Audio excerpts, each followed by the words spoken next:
I entered a hotel with my lover and found my husband with another woman. I accused him of being unfaithful, but it turned out she was just a client. I exposed my infidelity myself and now I don't know what to do. Before you blame me, don't say that everything that happened was only my responsibility. I want you to listen to my story, because my husband's behavior throughout this crisis only proves that I was right to feel displaced and abandoned within the marriage. And that is something that must also be taken into account. My husband, Jose Luis, is a very hardworking man. That cannot be denied, but perhaps he is too much so. For him, everything revolves around work. There have been many times when we had to cancel plans, change important dates, or even stop doing simple things together simply because he had to attend to a work emergency. I understand he has an important position, but that doesn't give him the right to always put me in the background. I recognize that many times he seemed distressed when he had to change plans and even tried to compensate me, but it was noticeable that even when we were together he was still thinking about the office, always with his head elsewhere. It bothered me, it frustrated me. I also worked, even if I was just an employee without a management position, but I was clear that life couldn't revolve only around work. For me, once working hours are over, it's over. I close everything and go back home to rest, not to keep talking about meetings and pending emails. Several times I tried to talk to Jose Luis about this issue. I told him I felt alone, that I didn't feel seen, but he always came up with excuses. That the pressure from clients, that employees depended on him, that he had to take care of the company so no one lost their salary. Empty words. He always managed to make his work more important than anything I could say. And that situation led me little by little to look for something else, or rather, someone. What I did was for emotional survival, because if I didn't find an escape, I was going to drown in that routine. I got up early, worked, went back home, and was with a man who didn't even seem to register that I existed. Even when we walked together down the street and he talked to me about a store or a building, I knew that in his head he was calculating, remembering tasks, planning things for his office. I wasn't there. I was a ghost by his side. I met Marcelo at a work party. Jose Luis couldn't accompany me that night, as usual, because he had a meeting with investors. I felt particularly alone. Marcelo was a friend of one of my colleagues, and as soon as we were introduced there was chemistry. He told me he was 32 years old, that he was single, and the truth was he was very attractive. We started talking, and he really seemed to understand me. We spent that night laughing, talking about anything. He listened to me, looked me in the eyes. It was something I hadn't felt for years. When we said goodbye, it was clear to me that we were both interested, but at that moment, I had no intention of getting into anything. I tried to forget about him. However, in the following days, even when I was with Jose Luis, I couldn't stop thinking about Marcelo. One afternoon, leaving work, I found him waiting for me. He greeted me with a smile. He told me he had come with the excuse of seeing my colleague, but that he actually wanted to see me. He confessed that he couldn't get me out of his head and that, although he knew I was married and that it was wrong, he felt it was worth the risk. That statement shook me, made me feel desired, valued. There was a man who left everything for me, while my husband couldn't even move a simple meeting to accompany me to dinner. Marcelo wasn't afraid to approach me. He didn't care about the problems that could cause. That made me feel alive again. So we started a clandestine relationship. Yes, I admit it. It was hidden, but I also affirm that for me it was necessary. Many times I thought about talking to Jose Luis, about breaking up with him before this became something more serious. But there never seemed to be a good time. I got careless. I focused on what was in front of me, on what made me feel good. My life, in a way, was in balance, but that fragile balance broke when Jose Luis told me he would receive a visit from some very important clients from Japan. According to him, they were the biggest investors the company had. He was assigned the responsibility of receiving them, accompanying them, attending to them during the 3 weeks the meetings would last, and since they arrived, I practically didn't see him. Upon waking up, he had already left, and at night he arrived at 10 or 11, exhausted, only to drop into bed and sleep. Not even on weekends could he be with me. He spent the days on the phone answering emails or practicing Japanese, as if all that was more important than the abandonment in which he kept me. So I took refuge more in Marcelo. He did give me time. If I told him I wanted to see him, he dropped everything and said, where and at what time? During those days, we saw each other more times than ever. And the more I hugged him, the more I felt the void José Luis left me. It was as if my body refused to continue frozen in a marriage where I no longer existed until everything collapsed. That day, I left work early. I was desperate to see Marcelo, to disconnect from everything. He told me he had booked a more luxurious hotel where we could stay late. According to him, there was no problem, since José Luis would surely arrive home very late. In fact, he himself had sent me a message early saying that night he had dinner with the investors. Everything was perfect until we got out of the car at the hotel, and there, like a bad joke of destiny, I saw him. José Luis, my husband, was entering the same hotel with a woman, and not just any woman. She was tall, thin, with delicate features, very elegant. She looked like she came out of a magazine. I froze. José Luis, the same one who said he was so busy with work, was there during working hours in a hotel with a beautiful woman.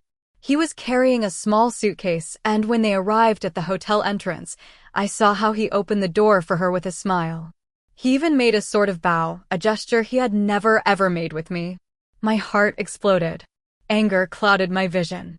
With a jump, I ran towards the hotel entrance. I didn't care that Marcelo was with me.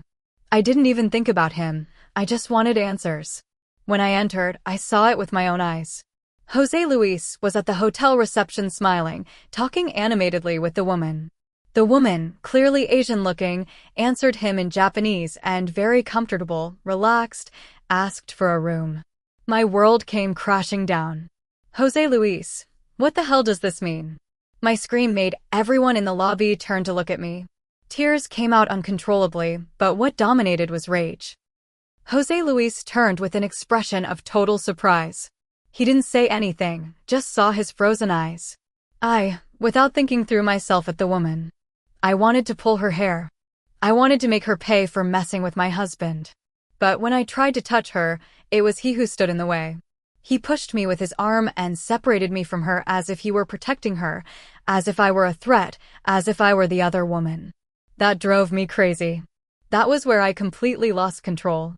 Maybe if it hadn't been for that, for the way he protected her from me, things wouldn't have ended so badly. But seeing how he stood in the way to defend her was like a stab. Rage blinded me. I started screaming without thinking about what I was saying. I just screamed. You think you're very much a man, don't you? Bringing your lover to a hotel, mocking me, thinking I'm the stupid wife who stays at home while you roll around with another. Well, you were wrong. I also do the same as you, and I'm here with a man who does know how to satisfy me in bed. While I spoke, I held Marcelo by the arm. He looked completely nervous, tense, uncomfortable. He tried to break free as if he didn't want to be there, but I pulled him closer as if wanting to use him as a shield. I didn't realize the magnitude of what I was doing until I saw José Luis's face. He wasn't screaming, he wasn't insulting, he was just looking at me with a cold, contained anger. That froze my blood. There I understood I had made a mistake, that something wasn't right. The Asian woman looked at us confused. The hotel employees too. José Luis took a few steps towards me slowly, as if calculating every movement. And when he was close enough, he spoke to me in a low voice with a calm that hurt more than any scream. This woman is the representative of our Japanese clients. She doesn't speak English. I'm her guide and translator during this week. And now, listen to me well. You're going back home. You're going to start packing your things because today you're going to get out of there, and I don't want to hear you say another word. He didn't even look at Marcelo. He just turned around, apologized to the woman, and accompanied her to the elevator as if nothing had happened, as if I weren't there. Just before the door closed, he threw me one last look. A look charged with hatred, a look that really scared me. Marcelo also noticed it because, without saying a single word to me, he turned around and ran out of the hotel, almost running. I reacted late. I stood looking at the elevator door closing. Then I ran after Marcelo, but he didn't wait for me. He got into his car and left me there. He abandoned me. I hesitated for a moment. I didn't know whether to wait for José Luis to come out, but I feared confronting him again in public. I felt if I provoked him more, things could get even more out of control. So I took a taxi and returned home alone. José Luis didn't take an hour to arrive. I was on the couch still trembling, crying, but when he entered he didn't show even a bit of compassion. He shouted at me that he wanted me to leave, to start packing before he threw all my things in the trash himself. I tried to explain myself. I told him if all this happened, it was also his fault, for leaving me alone, for ignoring me, for making me feel invisible. But he just looked at his watch as if everything I said was a waste of time, as if my pain bored him. He interrupted me with a dry voice. I don't have time to waste with you today. I have to go back to work. I'm not interested in hearing your excuses or your lies. When I return tonight, I don't want to see you in this house. I'm going to send my lawyer to take care of everything while I'm busy. There I exploded, filling with rage. How can you continue with your stupid work when our marriage is falling apart down a cliff? He was already turning around, but stopped only to answer me. The marriage is already at the bottom of the cliff. And you pushed it. Don't come to me with your idiocies because I don't have patience to tolerate you. You are no longer important enough to waste my time with you. He left me there alone in the living room. I shouted at him not to leave, to stay, to at least listen to me. But before opening the door he stopped. What is the name of the trash you sleep with? His tone scared me. It really paralyzed me. I didn't answer. I just looked at him in silence. What is his name? He repeated louder with a contained fury that froze my skin. I had no choice. With a broken voice, I told him Marcelo's full name. Not by choice, it was out of fear, out of pure fear. And without saying more, José Luis left and closed the door forcefully. I was left alone, crying a mess. I felt everything was coming down on me, that I had no one, that everything I had built was collapsing, and the worst was what came after. Hours later, José Luis's lawyer returned. He didn't come alone, a locksmith and a policeman accompanied him. They told me they had an order.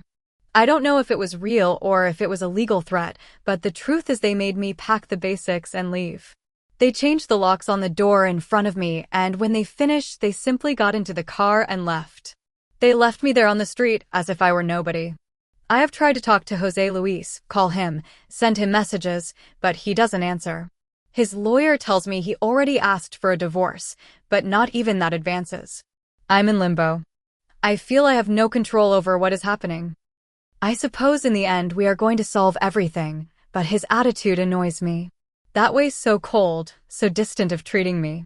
I just want advice on how to handle this situation. I feel completely on the edge. All this overwhelms me, and although many will tell me I looked for it, I need help to know how to face what comes. Update 1. Okay, I admit it. It was all my fault. Are you happy now? If I write here again, it's not because I want you to keep insulting me. I'm here because I'm in serious trouble and I don't know how I'm going to get out of this anymore. That's why I need advice and help. No mockery, no sarcasms. You want me to admit everything that happened was my fault, well I do. But please, help me understand what to do now because I'm lost. After what happened at the hotel, I still had hope, maybe a foolish hope, that when the whole client visit affair ended, José Luis and I could sit down to talk. I thought maybe calmly we could focus on fixing our marriage or at least understanding what had happened. But what I never expected was for another woman to appear, a woman I had no idea about. Marcelo had told me he was single. He swore it many times. I knew nothing about him being married or having children. He never mentioned it. He never insinuated it. He never had strange behavior.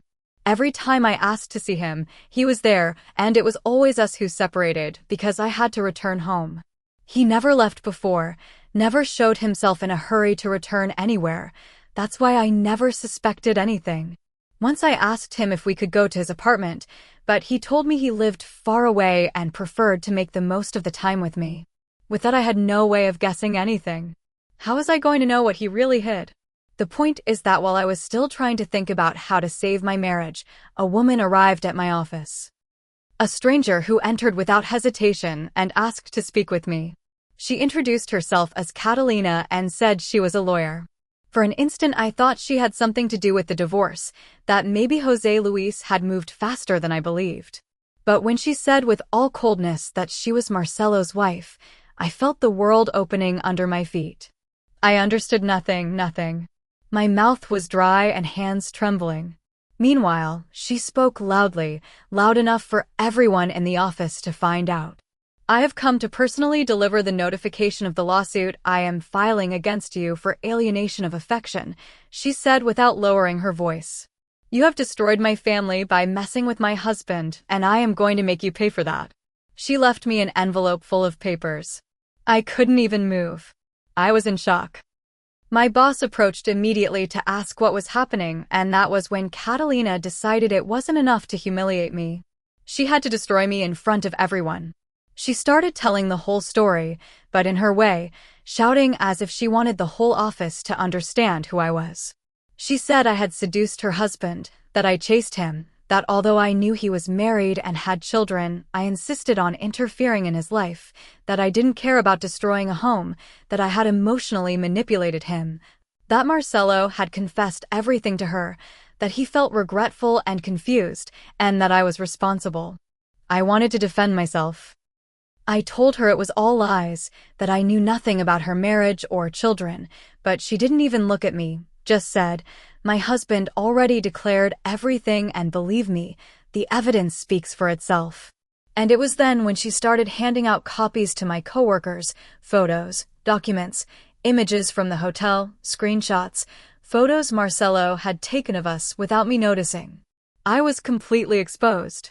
Some colleagues tried not to look, but did anyway. Others whispered. My boss just observed with discomfort.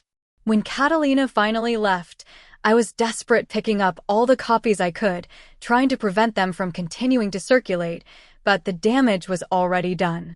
My boss called me to her office. I tried to explain the situation, to tell her that woman was lying, that nothing was like that, but she interrupted me.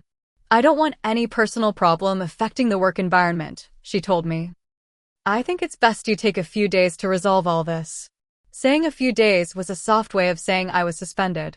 15 days without pay. Besides, she warned me my contract would be under observation. In other words, I was one step away from losing my job. And that was just the beginning of my problems. I tried to find a lawyer to know if they could really sue me for something like that. My first reaction was disbelief, but while looking for information, I realized Catalina was serious. That woman was scary. She was cold, direct, and completely convinced she had to destroy me. However, before I could advance with my defense, another envelope with legal documents arrived. This time it was the divorce papers. Jose Luis had already started the process. He didn't even give me time to talk to him. He didn't even let me explain anything. I felt everything crumbling. I couldn't concentrate. I had too many problems on top. I tried to talk to Marcelo. First I sent him messages, but he didn't reply. I called him. But who answered was Catalina herself, warning me she had recorded all calls and messages I kept sending her husband. Her tone terrified me. I hung up immediately.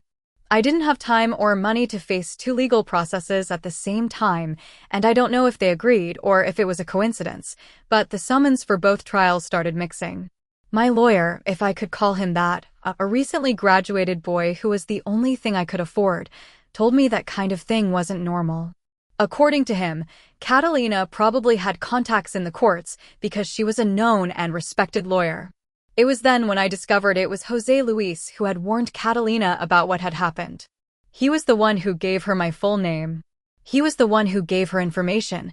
He was the one who pushed her to sue me. I don't know at what moment they decided to attack me from both sides, but they did. I returned to what I still considered my house to try to talk to Jose Luis, but he didn't want to let me in. He told me through the door that anything I wanted to discuss I should do with his lawyer. I sat on the porch crying, not knowing what to do. Nobody helped me, nobody listened to me. I was completely alone. In the end, Catalina's lawsuit was the first to take place. My lawyer told me that was strange, since normally divorce advances first. But she had managed to get her case prioritized, and there I understood I was at a clear disadvantage. She was a lawyer, had experience, had contacts, and had the intention of destroying me. In the trial, she destroyed us. She painted me as the absolute villain of the story. She showed screenshots of messages between Marcelo and me, but taken out of context, so it seemed I harassed him, that I insisted, that I knew everything from the start.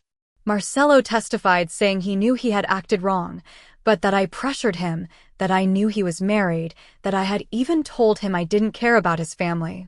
None of that was true. Nothing. But listening to him, I felt trapped, as if everyone had decided to agree to sink me. When I tried to tell my version, I sounded like a liar. Nobody believed me. And what sentenced everything was what José Luis said.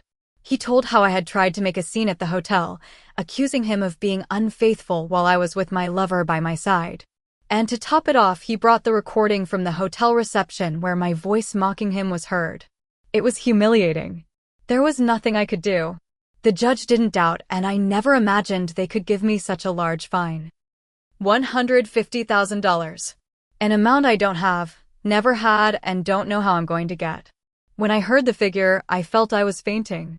It was as if they were taking my whole life away, and I hadn't finished going through that when 2 days later I had to return to court, this time for the divorce. There I discovered one more thing. Catalina had not only sued me, she was also assisting José Luis's lawyer for free. She was helping him destroy me completely. She presented herself in the trial as a volunteer legal advisor, and although it wasn't her direct cause, she intervened in everything. I only asked for what was fair, half. That's what the law dictates. But between José Luis, his lawyer, and Catalina, they managed to convince the judge the house shouldn't be divided because it was acquired and signed before marriage. But that isn't fair. We decorated this house together, chose it together. I lived it as mine for years and, however, they didn't give me even a part. My lawyer, who had no experience, didn't know how to refute anything. He barely stammered some things about indirect contributions, but it was like saying nothing. The worst of all was the judge took into account the precedent of the alienation of affection lawsuit. He said I was fully aware of having destroyed 2 families, that harmful behavior couldn't be rewarded with patrimonial benefits from savings. They only gave me 30%. Nothing more. And that percentage doesn't even cover all the debts I drag from these processes. Much less $250,000 fine. I'm suffocated. There's no way I can pay that. Not now or in 10 years. Desperate, I begged José Luis to at least have pity, to give me a hand, that for all the years lived he have some compassion, but he ignored me as if I were a stranger, as if I had meant nothing to him. That night, feeling devastated, I went back to look for him. I knocked on the door, begged, but once again he didn't let me in. He refused to talk, refused to help me. Nothing. He treated me as if I were a nuisance to be removed from the path. Furious, I shouted at him. I told him everything was unfair, that Marcelo had lied to me, that I shouldn't carry all this alone while he went on with his life as if nothing. That Catalina forgave him as if he were a hero when in reality I was the victim of a liar. José Luis laughed. He laughed in my face. Do you really think Marcelo saved his marriage? He told me, if it makes you feel better, he's just like you. Or worse, I'm suing him too. His trial comes up in a few days. Besides, Catalina is already divorcing him. That guy is going to end up ruined like you or more. And he closed the door without saying another word. But that doesn't change anything because the debt is still there. I'm still alone and I don't have how to pay. It's impossible. There has to be a way to reach an agreement. If not with José Luis, at least with Catalina, because this isn't fair. What they are doing to me has no name. I was just in a vulnerable position. I felt alone, abandoned, confused. I don't deserve this. Not like this. And now even my job is in danger. They already talked about an extraordinary meeting with human resources. I'm losing everything, absolutely everything. And nobody seems to care how I am. That's why I beg you. Help me even with advice. If there is any lawyer reading this, someone who can review my case, who wants to help and do it out of goodwill, since I have no money, I would appreciate it more than I can say.